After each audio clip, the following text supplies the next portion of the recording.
Assalamualaikum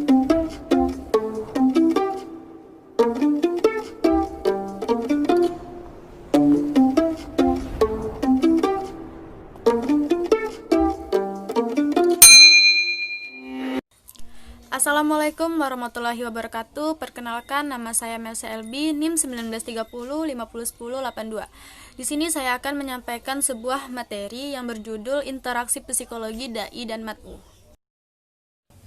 Baiklah, langsung saja pada inti materinya, yaitu latar belakang interaksi adalah suatu jenis tindakan atau aksi yang terjadi sewaktu dua atau lebih objek mempengaruhi atau memiliki efek satu sama lain.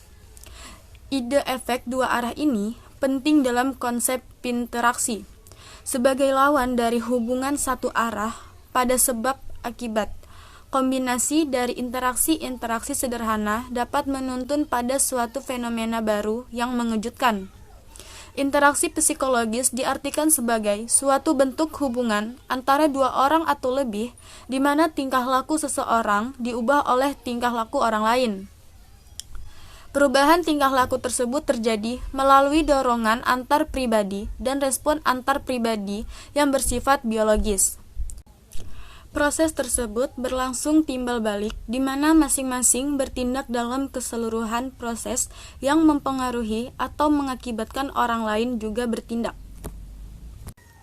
Menurut Shaw, interaksi psikologis adalah suatu pertukaran antara pribadi yang masing-masing orang menunjukkan perilakunya satu sama lain dalam kehadiran mereka, dan masing-masing perilaku mempengaruhi satu sama lain. Hal ini senada dikemukakan oleh Taibaud dan Kelly bahwa interaksi psikologis sebagai peristiwa saling mempengaruhi satu sama lain ketika dua orang atau lebih hadir bersama. Mereka menciptakan suatu hasil satu sama lain atau berkomunikasi satu sama lain.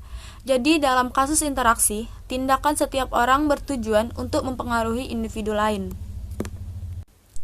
Dengan demikian, maka interaksi adalah suatu bentuk hubungan antara dua orang atau lebih, di mana tingkah laku seseorang diubah oleh tingkah laku yang lain. Melalui dorongan antara pribadi tersebut, seseorang yang bersifat biologis lambat laun berubah menjadi makhluk hidup atau pribadi. Proses tersebut berlangsung timbal balik, masing-masing bertindak dalam keseluruhan proses yang mempengaruhi atau menyebabkan yang lain juga bertindak. Interaksi sosial dengan demikian merupakan perilaku timbal balik, suatu perilaku di mana masing-masing individu dalam proses itu mengharapkan dan menyesuaikan diri dengan tindakan yang akan dilakukan orang lain. Dalam melaksanakan kegiatan dakwah, akan banyak cobaan yang dihadapi oleh juru dakwah.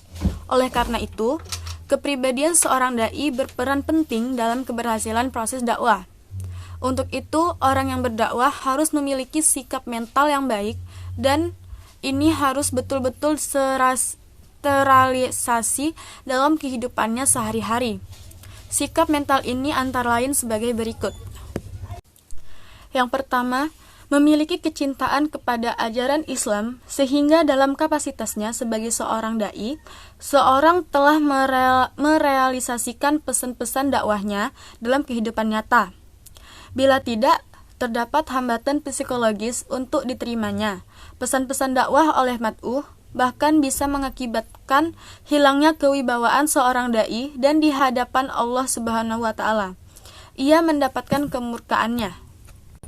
Yang kedua, lemah lembut kepada mad'u agar mereka senang dan mau menerima pesan-pesan dakwah serta mengikuti jalannya. Bila bersikap sebaliknya, yakni bengis dan kasar, kemungkinan besar yang terjadi adalah dai dijauhi mad'unya. Ini pula yang dicontohkan Allah Subhanahu wa taala dalam berbagai peristiwa, sehingga mereka yang semula memusuhi berubah menjadi pendukung-pendukung yang setia.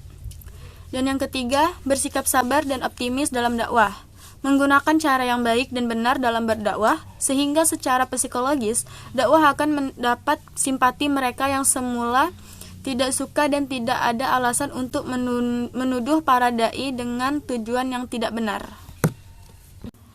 Motivasi merupakan satu penggerak dari dalam hati seseorang untuk melakukan atau mencapai suatu tujuan. Motivasi juga bisa dikatakan sebagai rencana atau keinginan untuk maju kesuksesan dan menghindari kegagalan hidup. Dengan kata lain, motivasi adalah sebuah proses untuk tercapainya suatu tujuan. Seseorang yang mempunyai motivasi berarti ia telah mempunyai kekuatan untuk memperoleh kesuksesan dalam kehidupan. Physiological drive adalah dorongan yang bersifat fisiologis. Jika kebutuhan dorongan terpenuhi, maka seseorang menjadi tenang. Contoh, rasa lapar, haus, lelah, dan lain-lain.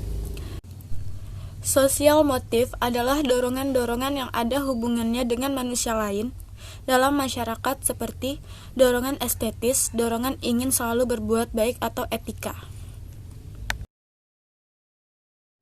Baiklah, mungkin itu saja materi yang dapat saya sampaikan. Kurang lebihnya saya mohon maaf, dan kepada Allah saya mohon ampun.